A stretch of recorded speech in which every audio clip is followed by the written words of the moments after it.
Think new, think big, ఏదైనా కొత్తగా చేయండయ్యా అంటూ ట్రంప్ కొత్త పాట అందుకున్నారు. ఇరాన్ని లొంగ తీసుకునేందుకు ఏవైనా వినూత్నమైన ఐడియాలు ఇవ్వాలంటూ ఆర్మీకి ఆదేశాలు ఇచ్చారు. దీంతో వాళ్ళు ఇచ్చే ఐడియాల సంగతి పక్కన పెడితే అసలు ఇరాన్తో చర్చలనేవి కేవలం మాటలకే కానీ ఎవరి దారిన వారు యుద్ధ వ్యూహాల్లోనే ఉన్నారని తేలిపోయింది. కాస్త కొత్తగా ఆలోచించండయ్యా, అమెరికన్ సెంటకాం వర్గాలకు ట్రంప్ సూచన.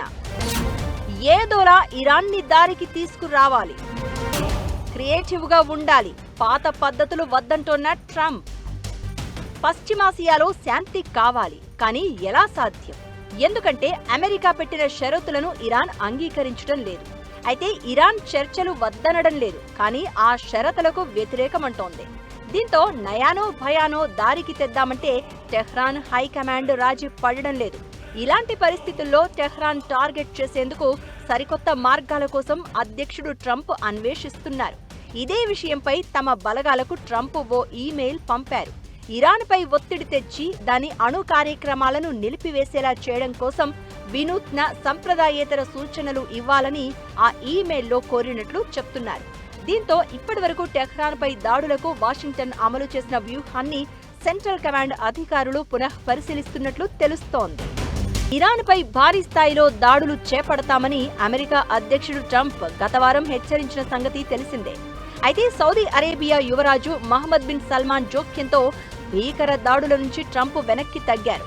కాగా అధ్యక్షుడి హెచ్చరికల కంటే ముందే అమెరికా సెంట్రల్ కమాండ్ తమ బలగాలకు ఈమెయిల్ పంపించినట్లు తెలుస్తోంది. ఇరాన్ను తిరిగి చర్చలకు తీసుకురావడమే లక్ష్యంగా అమెరికా కొన్ని వారాలుగా నిరంతర వైమానిక దాడులు చేస్తూనే ఉంది. అయినప్పటికీ ఒప్పందం కుదిరే సూచనలు కనిపించకపోవడంతో టెహ్రాన్ను శిక్షించడంపై అగ్రరాజ్యం ఇప్పుడు దృష్టి సారించినట్లు సమాచారం. ఒప్పందంపై తుది నిర్ణయానికి రావడానికి ఇరాన్కు చివరి అవకాశం ఇచ్చామని అమెరికా అధ్యక్షుడు డొనాల్డ్ ట్రంప్ ఇప్పటికే చాలాసార్లు ప్రకటించారు. రెండో ప్రపంచ యుద్ధం సమయంలో చేపట్టిన దాడుల కంటే తీవ్రంగా ఇరాన్పై విరుచుకుపడతామని బెదిరించారు కూడా. అయితే యుద్ధం ఆగడానికి దౌత్య మార్గాలు అనుసరించాలని ఇరాన్తో సహా సౌదీ అరేబియా, యుఏఈ, ఖతార్ అభ్యర్థనలు చేశాయని ట్రంప్ నమ్మబలికారు. ఈ క్రమంలోనే మళ్లీ చర్చలు చోటు చేసుకున్నాయి. అయితే చర్చల దారి చర్చలదే, యుద్ధ వ్యూహం యుద్ధానిదే అన్నట్లు పరిస్థితి ఉంది. ట్రంప్ తమ ఆర్మీకి ఇలా క్రియేటివ్ థాట్స్ ఇవ్వడమే నిదర్శనం.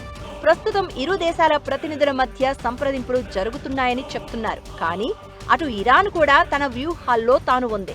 ఇరాన్ అధ్యక్ష పదవి మార్పు విషయం కూడా అందులో భాగంగా చెప్తున్నారు. సుప్రీం కమాండర్ మొజ్తబా చెప్పినట్లు నడిచే అధ్యక్షుడినే కొనసాగించే ఆలోచన ఇందులో ఉండగా ఐఆర్జీసీ డామినేషన్ పెంచాలనేది మొజ్తబా అభిప్రాయంగా చెప్తున్నారు. మరోవైపు చర్చలతో నిమిత్తం లేకుండా అమెరికా దళాలు పరిమిత స్థాయిలో దాడులు చేపట్టే అవకాశాన్ని కూడా పరిశీలిస్తున్నట్లు తెలుస్తోంది. అలానే ఇరాన్ క్షిపణి సామర్థ్యాలపై 1 నుంచి 2 వారాల పాటు విస్తృత దాడులకు సంబంధించిన ప్రణాళికలు కూడా సిద్ధంగా ఉంచారంటున్నారు. అయితే దాంతో తిరిగి పౌరుల మరణాలు పెరిగే ప్రమాదం, వైమానిక రక్షణ వ్యవస్థల కొరత ఉండడంతో వెనక్కి తగ్గారు అంటున్నారు. దీంతో ఎవరి ఆట వారు ఆడుతున్నట్లయింది.